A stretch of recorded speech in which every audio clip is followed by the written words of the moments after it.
melakukan sharing terkait sebuah materi yang dekat sekali dengan kita, yaitu bertumbuh, dunia bertumbuh. Nah, dari dunia bertumbuh ini merupakan dunia yang akan kita selami seterusnya, karena sebagai manusia hakikatnya kita akan terus bertumbuh, entah itu secara fisik, secara pengalaman, maupun di aspek lainnya. Tapi pertanyaan yang paling mendasar ketika kita masuk ke masa remaja. Nah, teman-teman ini masih remaja nggak nih? Ada yang udah masuk gen milenial mungkin, atau Gen Z semua nih? Umur 17 tahun, Kak. 17 tahun. Lucunya, aku udah tua banget nih berarti di sini. Aku tahun ini masuk 19 tahun, teman-teman. Udah mau berkepala dua. Buat teman-teman lain mungkin juga sambil di komen-komen, teman-teman usia berapa nih biar aku paham pembahasannya. Oh, milenial, ada milenial juga. Buat teman-teman lain mungkin masuknya gen mana nih? Jangan-jangan di sini ada gen alpha nih. Saya 18 tahun tahun ini, oke.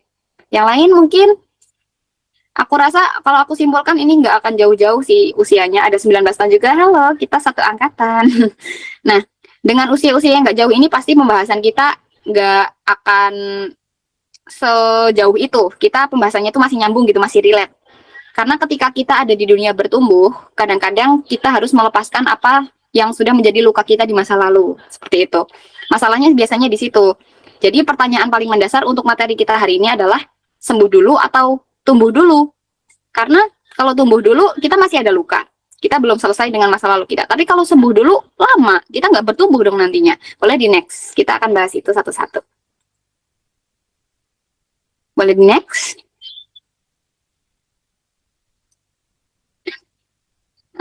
Ini mungkin ada sebuah hadis yang jadi reminder kita aja sih teman-teman. Kalau bahwasanya ketika kita meniatkan pertemuan kita hari ini untuk menuntut ilmu, maka apa namanya, para malaikat, Allah, dan penduduk langit dan bumi, sampai semut di sarang-sarangnya, ikan di lautan, semuanya ini bersolawat mendoakan kebaikan untuk kita yang mengajarkan kebaikan kepada manusia. Jadi yang mengajarkan kebaikan bukan cuma pemateri aja ya, teman-teman juga sangat menginspirasi aku untuk terus berdakwah dengan berbagai inovasi dilaksanakan oleh remaja. Kita ini khalifah di muka bumi ya, dengan segala potensi kita sebagai remaja. Jangan sia-siakan potensi yang sudah Allah beri untuk kita, sehingga teruslah berinovasi. Saya bangga sekali dengan teman-teman, ini luar biasa, inspirasi besar untuk saya. Nah, di slide berikutnya mungkin boleh. Dari awal juga sudah diingatkan ya, niat kita harus diluruskan. Terima kasih kakak moderator juga sudah mengingatkan. Boleh di next. Boleh di next kakak. Jadi hari ini kita masih mau tanya-tanya kabar dulu nih kak. Kita kan waktunya nggak begitu lama ya. Palingan di 1 jamnya aja. Nah, aku mau tanya kabar teman-teman nih. Apa kabar 2026-nya? 2026-nya apa kabar? Apakah baik? Apakah buruk? Udah setengah tahun nih. Udah setengah tahun aja tiba-tiba udah mau bulan Juli. Ini Juni aja udah di pertengahan. Apa kabar 2026 teman-teman? Boleh sambil di komen. Kalau kabar aku sendiri, Alhamdulillah, Kak, naik turun imannya. naik turun roller coaster. Oh, dicas. Oh iya. Amit. Sami-sami. Alhamdulillah baik. Alhamdulillah naik turun. Kenapa naik turun? Naik turunnya apa? Nah, kalau aku sendiri sih 2026 ya, aku mencantumkan target di buku jurnalku bahwasanya aku harus mengunjungi satu tempat baru di setiap bulannya. Aku udah full healing nih, full main-main kemana-mana, udah main ke gunung, main ke curug, main ke pantai dan lain sebagainya. Dengan alasan healing, aku pengen sembuh gitu, karena 2025 aku sangat berat, jujur, ada banyak sekali hal yang ditangisi di 2025 dan aku mau balas dendam di 2026. Tetap berdoa agar istiqomah karena Allah kak, betul. Nah itu yang mau aku bahas hari ini teman-teman, karena semakin kesini, sudah setengah tahun berjalan dengan targetku yang sok healing itu, aku mulai kehilangan niat yang lurus, mulai kehilangan alasan kenapa aku segitunya pengen jalan-jalan. Apakah karena FOMO, apakah karena Allah, atau apakah karena sekedar target yang tidak ada maknanya, seperti itu. Boleh di next teman-teman.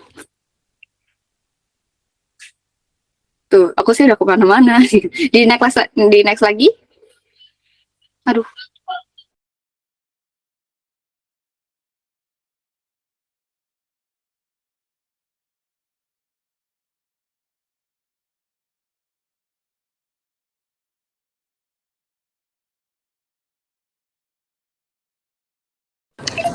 Maaf ya teman-teman kekik nih. Kita lanjutin ke pembahasan selanjutnya. Sebenarnya healing itu apa sih? Kita kan healing itu kan artinya sembuh ya kalau dalam bahasa Inggris. Tapi kalau misalkan kita artikan lagi di Gen Z ini, healing termasuk cara kita untuk sembuh dari apa yang kita rasakan sebelumnya gitu, dari masa lalu kita atau luka-luka yang kita rasakan. Ini kalau dideskripsikan sama aku nih ya, healing itu ya kayak jalan-jalan, nongkrong, keliling kota, muncak, dan lain sebagainya. Itu termasuk healing. Dan harusnya dengan niat lillahi ta'ala, untuk mentadaburi alam, untuk meningkatkan keimanan kita. Tapi ternyata lama-lama tuh niatnya jadi berubah gitu loh. Niatnya jadi lari dari masalah mungkin, atau jadi sekedar FOMO, pengen pamer-pamer di medsos nih, gue lagi muncak nih, gue pendaki FOMO gitu. Apakah itu niat sesungguhnya? Boleh di next. Nah, sekarang kita akan membahas healing yang benar. Sebenarnya healing itu apa? Kenapa healing yang tidak diniatkan karena Allah itu salah? Kita mencari versi terbaik dari diri kita lewat banyak jalan-jalan, banyak mengupayakan hal-hal berbau dunia, tapi ternyata lama-lama niatnya salah. Jadi healing yang benar itu seperti apa? Healing yang benar itu ketika healing yang kita lakukan ini tidak berdasar pada nafsu. Jadi kan aku mulai kesini tuh udah mulai sadar teman-teman, ternyata healingku yang ditargetkan 1 bulan harus menemui satu tempat yang belum pernah dikunjungi, itu mulai membawa nafsu. Aku harus jalan-jalan ke sini, aku harus jalan-jalan ke situ, aku harus mengunjungi ini demi target ini. Nah, itu adalah healing yang salah teman-teman, karena itu sifatnya kalau aku jatuhnya itu kayak FOMO, pamer, dan juga lari dari masalah. Aku selalu berharap ketika aku pergi ke suatu tempat, itu masalahku hilang, tapi nanti ketika kembali lagi, masalahku kembali muncul. Jadi, apa sih makna healing sebenarnya? Kenapa masalahnya itu masih muncul setelah aku selesai healing di tempat wisata? Ternyata healing itu nggak selalu soal pergi ke tempat yang sepi, ke tempat yang berbau wisata, atau pergi ke tempat-tempat yang perlu mengeluarkan biaya, itu enggak. Healing itu kan artinya sembuh. Sembuh dari masa lalu itu tidak harus dalam bentuk distraksi yang semu. Jadi nggak harus berbentuk jalan-jalan, nggak harus berbentuk ini itu. Cukup refleksikan, evaluasi diri kita, anteng, diem gitu, nggak usah kemana-mana lagi. Coba dipikir lagi, ini kita selama ini udah ngapain aja, kenapa kita segininya, luka apa yang sudah kita terima. Direfleksikan, kenapa aku begitu sakit hati sama luka ini, dan apa upayaku untuk menyembuhkannya, bukan lari. Karena kalau konsepnya kayak aku, karena aku balas dendam nih 2025 udah sakit banget, aku mau full healing 2026. Nah, jadi niatnya dari awal udah salah. Lari dari masalah, bukannya menyelesaikan dan mengevaluasi apa yang terjadi di 2025. Karena kalau kata Kak Al-Fatahar, kalau teman-teman kenal ya, Kak Al-Fatahar yang konten creator Islami itu, yang suka dakwah-dakwah di media sosial, beliau pernah bilang di salah satu sharing sessionnya, bahwasanya masa lalu itu adalah pelajaran terbaik bagi orang yang mau memahami, bagi orang yang mau mengambil pelajaran. Jadi masa lalu itu bukan sesuatu yang menyakitkan yang akan menghambat masa depan kita, itu enggak. Kita perlu sembuh dari itu dengan mengambil pelajaran. Jadi setiap masa lalu kita, entah itu yang jelek, entah itu yang buruk, kita berhak untuk sembuh, akan tetapi kita juga berhak untuk mengambil pelajaran. Kita wajib mengambil pelajaran. Bukan lari, bukan merasa makhluk paling tersakiti, sehingga kita bisa sembuh terlebih dahulu sebelum kita akhirnya bertumbuh. Kita akhirnya mencari versi terbaik dari diri kita sendiri. Seperti itu teman-teman. Boleh di next.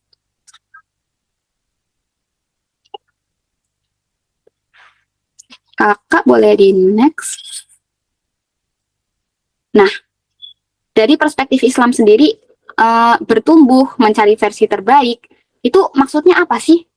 Dari perspektif Islam, bukan dari perspektif genre. Kalau dari perspektif genre, generasi berencana ya, tumbuh atau mencari versi terbaik dari diri sendiri adalah ketika kita merencanakan masa depan. Ketika kita menghindarkan diri dari perilaku beresiko. Itu dari ilmu genre. Tapi kalau dipikir dari perspektif Islam, itu jauh lebih dalam dari itu. Kita nggak cuma merencanakan, kita nggak cuma diajarkan untuk menghindari resiko perilaku yang menyimpang di kalangan remaja, tapi kita juga melakukan refleksi. Kita juga merangkul masa lalu kita, tidak hanya merencanakan masa depan kita dengan baik, tapi merangkul masa lalu kita untuk dijadikan pelajaran. Ayo sembuh dan tumbuh dari perspektif Islam. kita sembuh dan tumbuh bareng Islam. Karena setelah aku pikir teman-teman, aku refleksikan, kenapa yang dari tadi aku bahas itu, kenapa waktu 2025 itu begitu sakit, begitu banyak hal yang ditangisi, karena ternyata aku mengupayakan semua hal dan tidak mengatasnamakan Islam. Nah, maksudnya bukan mengatasnamakan sih, apa ya istilahnya, tidak melibatkan Islam di setiap detail hal yang aku upayakan. Pokoknya ya semua urusan dunia ya aku usahakan, aku berusaha ambil versi terbaikku, aku berusaha ikut apa-apa, ikut upgrade skill sana, ikut upgrade skill sini, ikut lomba sana, ikut lomba sini, dan dibuktikan dengan gelar-gelar yang aku dapatkan sekarang, yang mana ternyata itu nggak ada apa-apanya gitu loh, hanya membekaskan luka yang perlu penyembuhan. Jadi ketika kita bertumbuh tanpa Islam, kita tidak melibatkan Islam, disitulah kita mulai kacau sama kehidupan. Kehidupan udah nggak ada arahnya lagi, udah nggak ada tempat pulang. Kita bingung jadinya kalau misalkan udah capek, fondasinya nggak ada, fondasi kita kan Islam, kita fondasinya itu ya Allah gitu. Apapun yang kita laksanakan, nanti kembali kepada Allah. Niat kita karena Allah. Tapi ketika nggak ada fondasi itu, ketika kita gagal mencapai apa yang kita kejar, dan kita nggak membawa Islam di hal yang kita upayakan, ya udah, ketika runtuh, semuanya ikut runtuh, mental kita runtuh, rencana kita semuanya runtuh, dan kita nggak ada tempat pulang. Dan sejak saat itu aku memaknai healing dengan cara yang berbeda. Healing bukan berarti lari dari masalah, tapi mulai sembuh loh, evaluasi aja. Kemarin aku habis ngapain aja, kenapa bisa sekacau itu? Dan aku harus sembuh dulu sebelum aku kembali bertumbuh. Kembali bertumbuhnya seperti apa ya? Dengan melibatkan Islam di setiap sela kehidupan kita. Boleh di next? Nah, ini yang aku dapatkan di 2026. Ternyata ketika aku tumbuh, ketika aku mencari versi terbaikku, tanpa Allah, tidak melibatkan Allah di setiap usahanya, aku udah cari versi terbaikku di mana-mana, tapi rasanya tuh hampa. Aku udah dapat prestasi di sana-sini, aku dapat apresiasi di tingkat nasional, bahkan diapresiasi sama Kementerian Agama, rasanya hampa, nggak ada apa-apanya. Kemudian aku belajar skill sana-sini kan, skill public speaking, bahkan aku belajar skill praktis tentang penelitian, aku belajar skill, bahkan skill-skill yang ada, yang aneh-aneh, misal skill atletik, aku aja coba, semua skill aku coba, aku upgrade skill sana-sini, tapi rasanya tuh kosong. Kenapa rasanya tuh kosong, padahal ya orang-orang juga udah banyak yang ngevalidasi gitu, banyak yang muji. Wah kok kamu bisa ini ya, kok kamu bisa itu ya, kamu keren banget. Udah dapat sebanyak itu validasinya, tapi rasanya tetap kosong. Itu kenapa? Apa manfaat kita upgrade skill sana-sini sih? Dan kita juga udah berusaha upgrade diri kan, udah ikut webinar sana-sini, kelas sana-sini, komunitas sana-sini, tapi rasanya tuh cuma yang dirasa tuh capek, nggak ada manfaatnya. Manfaatnya tuh nggak begitu kerasa. Capeknya lebih kerasa, dan dari capek itulah banyak sekali hal-hal yang aku tangisi selama mencari versi terbaik tanpa Allah. Tapi apa jadinya ketika kita melibatkan Allah? Boleh di next? Ketika aku tumbuh dan melibatkan Allah, kemudian aku refleksikan dulu, aku anteng dulu nih, aku udah terlalu banyak mengambil kegiatan di 2025, kemudian aku merasakan banyak sekali luka. Aku nggak paksain buat, aku harus tetap push terus, aku harus upgrade sana sini terus. Nggak, aku berhenti dulu. Aku hiatus lomba sekitar setengah tahun, dan aku nggak dapat achievement apa-apa, dan untuk pertama kalinya aku merasakan tidak ada pujian sama sekali dari orang-orang. Kemudian dari situ aku mulai berefleksi, aku harus sembuh dulu nggak sih? Daripada tumbuh terus, tapi ini jalannya tuh salah, nggak melibatkan Allah. Aku harus sembuh dulu dari semua permasalahan ini, aku mulai lagi dari awal, tapi kali ini sama Allah. Asik, gitu maksudnya. Nah, ketika aku memilih, bayangkan kalau aku memilih untuk terus tumbuh, tidak melibatkan Allah, padahal aku udah ada luka di sini, belum sembuh gitu. Nah, nanti akan muncul banyak sekali perspektif. Ada, kok dunia nggak adil banget ya, kenapa harus aku yang merasakan ini? Aku tuh kurang apa? Aku udah usaha sana-sini, kok hidupku gini-gini aja, nggak kayak mereka. Hidupku nggak semulus mereka. Nah, pada akhirnya, dengan semua permasalahan ini, dan kita nggak memilih untuk sembuh terlebih dahulu, kita terus self-improve, tapi nanti berujungnya burn out. Aku udah ada di titik burnout, dan juga ada toxic productivity juga kena. Kemarin mentalnya juga kena banget waktu 2025 tuh. Sampai benar-benar burnout, kemudian kepercayaan diriku itu fluktuatif. Jadi aku orangnya kan pedean nih, kepedean juga sih. Orangnya pede. Tapi ketika nggak ada fondasinya, nggak ada fondasi, nggak melibatkan Allah dan Islam dalam setiap kegiatan aku, ini fluktuatif banget. Kadang-kadang bisa langsung anjlok, langsung runtuh, langsung kacau semua rencanaku. Kemudian self love bisa berujung ego. Aku mencintai diriku sendiri tapi ujungnya egois. Bukan mencintai apa yang Allah titipkan, tapi mencintai ya pokoknya aku cinta diriku sendiri. Bisa berujung sombong, bisa berujung ego. Maka dari itu aku harus memilih untuk sembuh terlebih dahulu. Kenapa? Biar ada jeda, biar ada evaluasi. Apa salahnya sih kalau melambat? Kalau kata perunggu mah melambat bukanlah hal yang tabu gitu ya. Kalau teman-teman tahu, kalau dengerin lagunya perunggu, melambat itu bukanlah hal yang tabu. Dari situ aku sadar aku harus melambat, aku harus berhenti, aku nggak boleh push terus kalau aku masih ada luka, kalau aku masih ada permasalahan yang belum aku selesaikan. Boleh di next? Ayo, aku mau ngajak teman-teman, ayo. Ayo ngapain? Ayolah berdamai. Kita udah, apa namanya, udah banyak banget usaha yang kita lakukan, ada banyak sekali hal yang kita tangisi di dunia ini. Emang nggak capek? Ayo coba berhenti dulu, ayo coba berdamai sama diri sendiri. Kita udah hebat banget loh, udah sampai sini. Udah sampai di, apa namanya, komunitas Sohibul Kahfi. Udah sampai sharing bareng, lintas provinsi, lintas pulau. Udah keren banget loh sampai di sini. Kita udah berusaha sebaik mungkin untuk mengimprove diri, tapi dengan melibatkan Islam. Melibatkan perspektif Islam di setiap langkah bertumbuh kita. Lalu, ini beberapa hal yang aku tangkap ketika aku sudah mulai ambil jeda. Udah mulai, ayolah Jen, berdamai. Kita udah hebat loh sampai sini loh. Nah, pertama hal yang aku lakukan untuk bisa berdamai adalah aku berdamai dengan dikotomi kendali. Kalau teman-teman baca buku Filosofi Teras yang sekarang lagi ngetren banget tuh, yang mau difilmin kalau nggak salah. Nah, Filosofi Teras ini ada konsep yang namanya dikotomi kendali. Ketika kita hidup berdasarkan dua prinsip, hal yang ada di dalam kendali kita dan ada yang di luar kendali kita. Kalau istilah Islamnya kata Kak Sadam, aku pernah ikut kelasnya Kak Sadam juga kan. Katanya ini bisa diibaratkan ikhtiar dan tawakal. Keren banget Kak Sadam nih cara bridgingnya. Bisa disangkut pautkan sama ikhtiar dan tawakal. Ketika dikotomi kendali ini ada di dalam kendali kita masih bisa merubah. Ini ikhtiar. Kita masih bisa mengupayakan. Ya udah diupayakan kalau memang masih ada di kendali kita. Tapi kalau di luar kendali kita, apakah akan terus kita usahakan? Apakah akan kita paksakan takdirnya? Kan enggak. Jadi itu masuk ke konsep tawakal. Dan dengan dua prinsip yang dipegang ini, kita jadi lebih damai gitu menjalani hidup. Kita nggak maksain apa yang ada di luar kendali kita. Misalnya, yang ada di luar kendali kita apa? Omongan orang. Kita nggak akan pusing-pusing tuh. Aku harus merubah perspektif mereka tentang diriku. Mereka harus tahu kalau aku tuh kayak gini, kayak gini, kayak gini. Nggak tenang hidupnya. Karena aku merasakan. Bukan aku berceramah, nyeramain orang biar nggak kayak gitu. Tuh nggak, karena aku merasakan. Kemudian yang kedua, cara aku berdamai dengan diri sendiri setelah permasalahan tadi itu adalah menerima emosi dengan let them theory. Kak Sadam pernah menjawab pertanyaan aku seputar ini.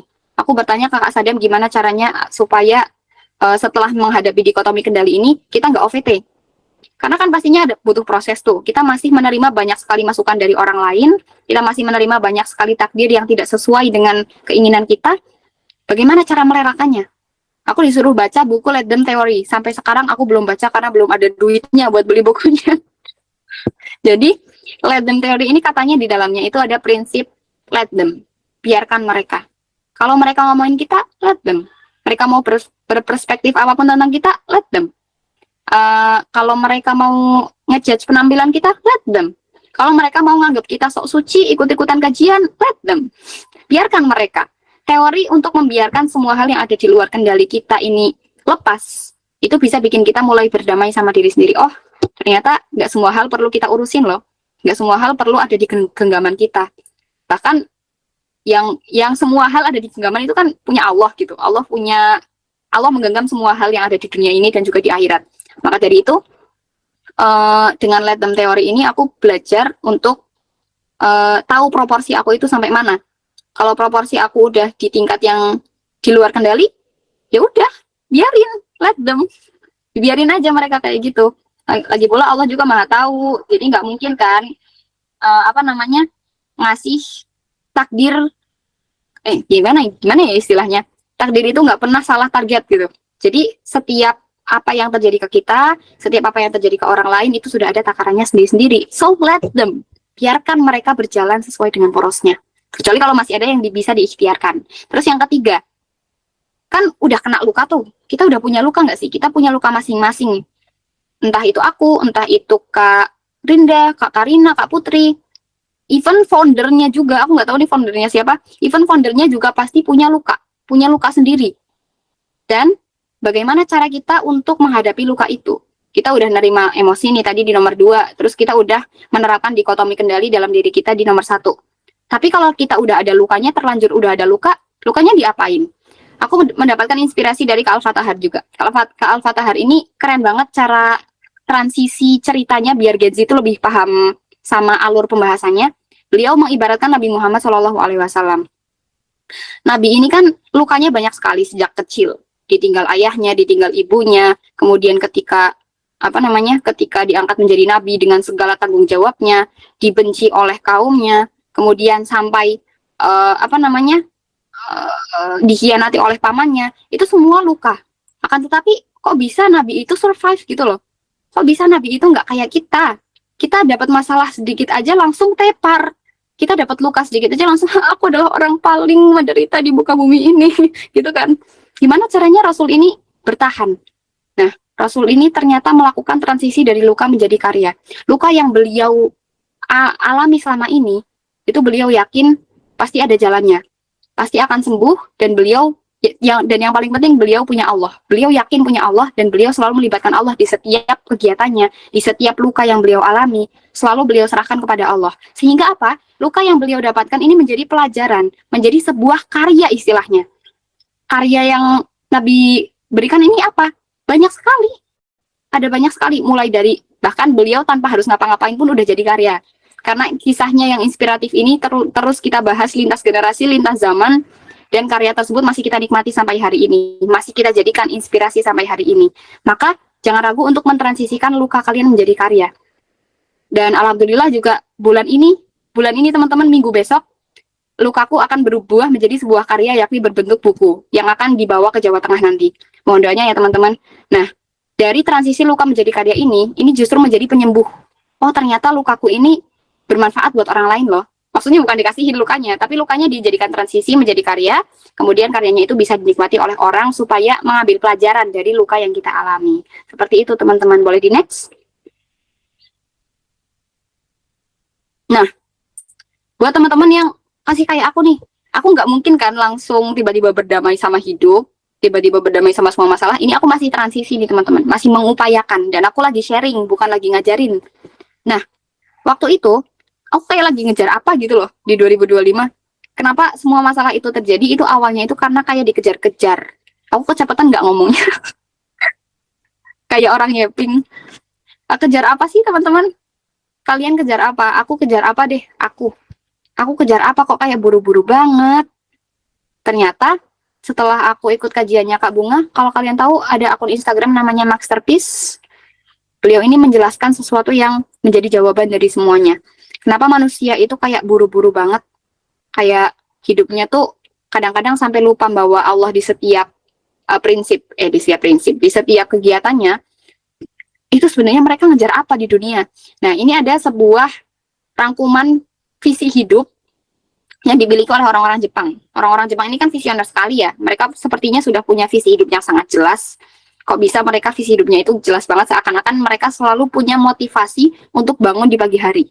Kadang-kadang kita kehilangan motivasi, kok orang Jepang bisa ya bangun pagi dengan tujuan hidup yang jelas. Itu namanya prinsip Ikigai. Prinsip Ikigai ini bisa teman-teman lihat, itu ada 4. Aku sambil zoom-zoom ya. Ada 4. Ada tujuan hidup, passion, mission, profession, and vocation. Kita bahas satu-satu, mungkin secara singkat aja. Nah, bisa jadi kalau misalkan tujuan hidup teman-teman adalah mengembangkan passion. Passion itu apa yang teman-teman suka, apa yang teman-teman cinta, digabung sama apa yang teman-teman berbakat di situ. Jadi bakat digabung minat, jadinya passion. Aku cinta buat ngobrol, aku suka yapping. Kemudian aku bagus di public speaking, maka passion aku adalah di situ, tujuan hidupku di situ. Aku pengen terus berpublic speaking untuk mengembangkan diri di bidang public speaking dan lain sebagainya. Boleh diterapkan di yang lain juga, bukan nggak harus selalu di public speaking. Kemudian mission.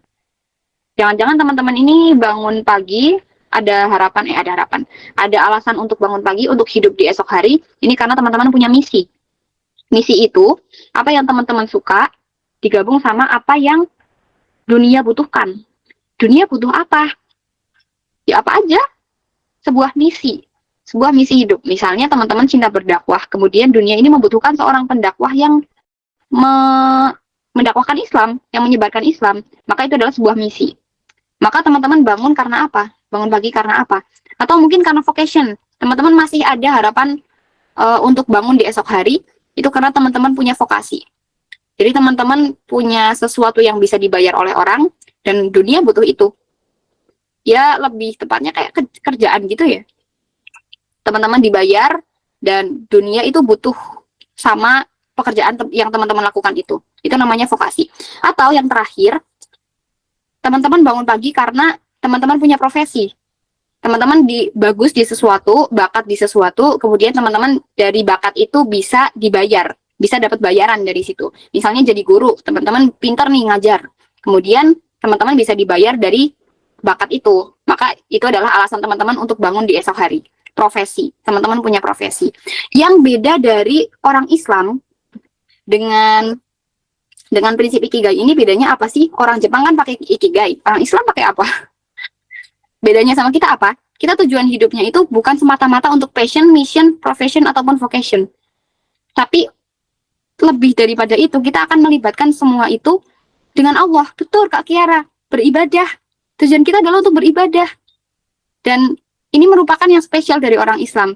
Tujuan hidup mereka ini jelas, akan tetapi tidak hanya mengutamakan dunia, mereka punya prinsip dan tujuan dan juga target yang jauh lebih tinggi lagi, sehingga mereka kehidupannya ini nggak sekedar ngejar-ngejar dunia, nggak kayak kejar-kejaran banget. Kalau memang benar-benar menerapkan prinsip itu, nggak kayak aku. Kalau aku kan tidak menerapkan prinsip itu kemarin, makanya kayak kejar apa sih di dunia, buru-buru banget. Nah, ini mungkin bisa jadi pelajaran untuk teman-teman semua, bahwasanya kita hidup itu tidak hanya untuk mission, tidak hanya untuk passion, tidak hanya untuk profession, tidak hanya untuk vocation, tapi untuk beribadah kepada Allah, sehingga di setiap misi, di setiap passion, profesi, atau vokasi kita, itu melibatkan Allah di setiap langkah yang kita tuju, sehingga kita punya basic, kita punya fondasi, yang tidak dimiliki oleh orang-orang Jepang yang punya prinsip itu tadi. Bedanya itu. Makanya orang-orang Jepang kenapa banyak yang bunuh diri, mungkin karena fondasi mereka juga tidak kuat. Mereka banyak tekanan, dan itu untuk mengejar dunia, sehingga mereka tidak ada basic yang bisa melindungi mereka saat mereka runtuh, yang bisa menjadi tempat pulang saat mereka jatuh. Seperti itu. Boleh di next. Nah, ini sepertinya solusi dari permasalahan yang kita bahas tadi. Kayaknya dari tadi bahas masalah mulu ya. Jadi konklusi dari permasalahan yang aku ceritakan tadi, yang aku share tadi adalah, you find your best when you find Allah Subhanahu wa Ta'ala. Aku simpulkan bahwasanya kamu mendapatkan versi terbaikmu bukan ketika kamu dapat gelar duta, bukan ketika kamu memenangkan banyak lomba, bukan ketika kamu dipuji oleh semua orang, bukan juga ketika kamu punya harta, benda, dan lain sebagainya. Tapi ketika kamu berhasil menemukan Allah. Jadi ini adalah target baru untuk kita. Target kita itu bukan untuk menjadi versi terbaik dari diri sendiri dengan cara harta, melalui tahta, ataupun melalui kuasa, tapi melalui menemukan Allah Subhanahu wa Ta'ala. Sehingga ketika kita sudah menemukan best self kita nih, sudah menemukan versi terbaik kita, yakni dengan menemukan Allah, kita tahu arah pulang, walaupun kita jalan terus, walaupun kita kayak maju terus, bertumbuh terus, tapi kita tahu arah pulang.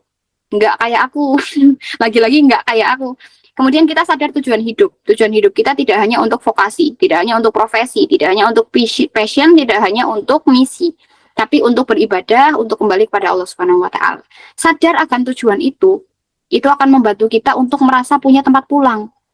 Jadi kita ada basic, kita ada fondasi ketika nanti semua misi kita, semua passion kita, ataupun semua visi dan juga semua misi kita hancur, semua visi kita sedang ada di titik terendah, kita sadar tujuan hidup kita, dan kita pastinya akan tenang walaupun masih belum rapi, walaupun perencanaan kita masih kacau nih, dunia kita lagi kacau, misalkan apa ya, kayak masih kuliah mungkin lagi kacau-kacaunya, banyak skripsi, banyak tugas dan lain sebagainya, atau yang udah kerja finansialnya lagi naik turun, apalagi dengan kondisi Indonesia yang luar biasa saat ini ya, indeks ekonomi indeks ekonomi lagi ada di titik terendah hidup. Untuk pejuang finansial, kita tetap tenang walaupun semuanya masih belum rapi. WNI tetap tenang meskipun belum rapi, mungkin karena mereka sudah menemukan Allah Subhanahu wa taala.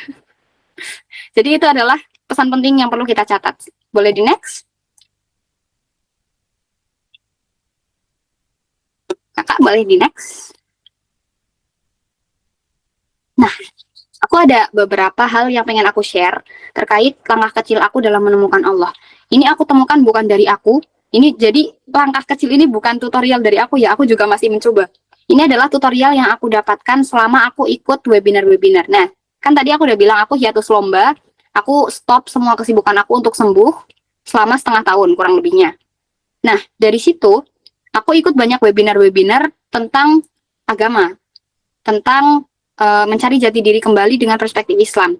Nah, di situ aku mendapatkan insight yang luar biasa, bahwasanya ternyata ketika kita menemukan Allah, itu nggak harus dengan langkah yang besar, langsung ikut kajian, langsung jadi ustazah, langsung pakai baju yang setertutup itu enggak. Kita hanya perlu langkah kecil untuk memulai, untuk berani memulai, sehingga nanti berubah menjadi rutinitas.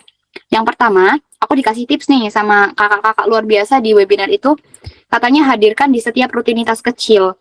Jadi nanti ketika rutinitas besar pun kita nggak akan lupa sama Allah.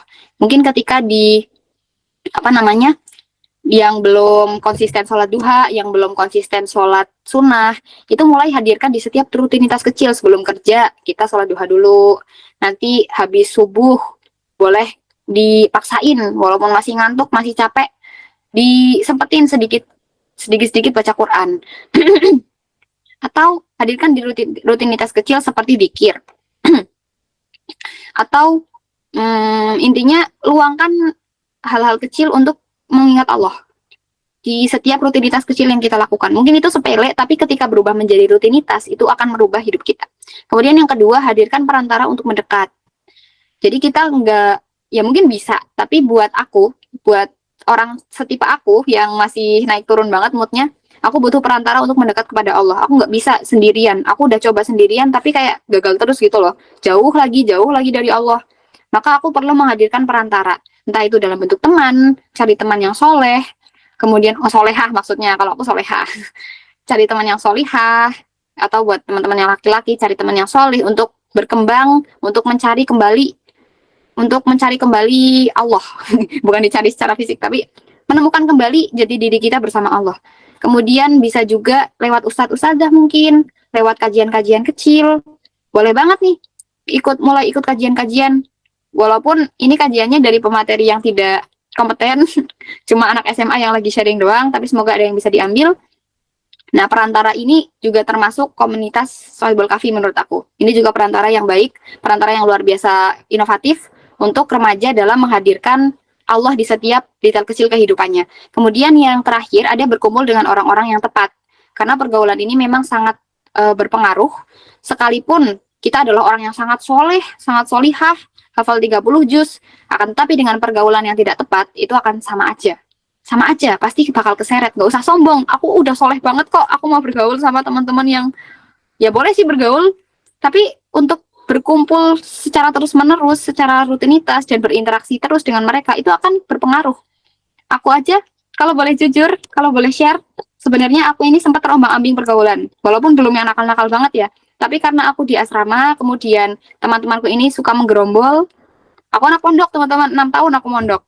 Dan di SMA ini, aku kaget banget karena pondoknya itu pondok di kota ya. Jadi pergaulannya lumayan beda dari yang di desa.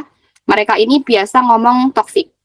Hal sekecil itu, hal sesepele itu, padahal aku nggak sesering itu interaksi sama mereka. Aku orangnya suka menyendiri sih sebenarnya. Tapi karena sering mendengar, sempat di beberapa kali kejadian, aku keceplosan ngomong toksik. Terus aku mikir, kok bisa ya? Terus aku pikir-pikir, kenapa aku mulai bisa ngomong kayak gitu? Ternyata sering dengar. Jadi kayak masuk ke otak aja gitu. Spontan masuk ke otak, sehingga pergaulan ini bisa sangat berpengaruh. Maka dari itu, dengan berkumpul dengan orang-orang yang tepat, itu juga akan sangat berpengaruh. bisa bantu kita untuk ayo mendekat lagi kepada Allah, ayo menemukan Allah lagi. Lakukan langkah-langkah kecil tersebut. Seperti itu. Boleh next? Nah, buat closing statement, aku mau mengajak kalian, ayo tumbuh lebih baik. Ayo kita sembuh dulu, kemudian kita ambil jeda, kita evaluasi setiap hal yang kita lakukan sampai saat ini, kemudian ayo kita mulai lagi dari awal, tapi kali ini sama Allah ya. Jangan sendirian, kalian nggak sendirian, ketika kalian runtuh, ketika kalian jatuh, kalian selalu punya Allah. Seperti itu aja teman-teman, closing statement dari aku. Semoga bermanfaat ya materi malam ini, dan aku ada pesan nih buat teman-teman dari Sohibul Kahfi. Ini adalah program yang sangat luar biasa. Aku berkali-kali mengapresiasi karena emang benar-benar kagum. Ini efektif sekali dan perlu dimasifkan. Perlu menjadi sarana remaja lain juga untuk menemukan Allah, untuk kembali dekat dengan Tuhannya, dengan dekat dengan agamanya. Akan tetapi pesan aku adalah dengan pemateri yang apa namanya, yang aku nggak tahu cara menyaringnya itu seperti apa, mungkin bisa jadi catatan panitia juga. Jangan sampai dengan yang akses yang luas ini, akses pemateri yang sangat luas, jangan sampai ada pemateri-pemateri yang bisa membawakan, mungkin gimana ya istilahnya, yang mungkin kompeten, tapi membawakan perspektif yang berbeda, pastinya itu juga butuh disaring pematerinya. Sehingga remaja ini tidak hanya semangat menuntut ilmunya, tapi semangat dalam menjaring ilmu. Karena sekarang kan ilmu ini sangat banyak dan bisa didapatkan oleh dari siapa saja dan dari mana saja. Maka dari itu kita perlu menyaring di media sosial. Barangkali teman-teman ketemu konten dakwah, nggak semua konten dakwah bisa teman-teman konsumsi, tapi perlu teman-teman saring juga siapa yang menyampaikan, apa yang disampaikan, kemudian perspektif apa yang ada di dalam penyampaian itu, dakwah itu, perlu kita saring juga. Dan berhubung hari ini aku sebagai teman aja ya, teman sharing, bukan ustadzah, bukan siapa-siapa, jadi itu mungkin masih aman, tapi untuk membahas ranah agama yang lebih dalam lagi, mungkin bisa disaring ya teman-teman. Seperti itu. Aku tutup dulu. Terima kasih untuk perhatiannya. Semoga bisa bermanfaat. Wabillahi taufiq wal hidayah. Wassalamualaikum warahmatullahi wabarakatuh.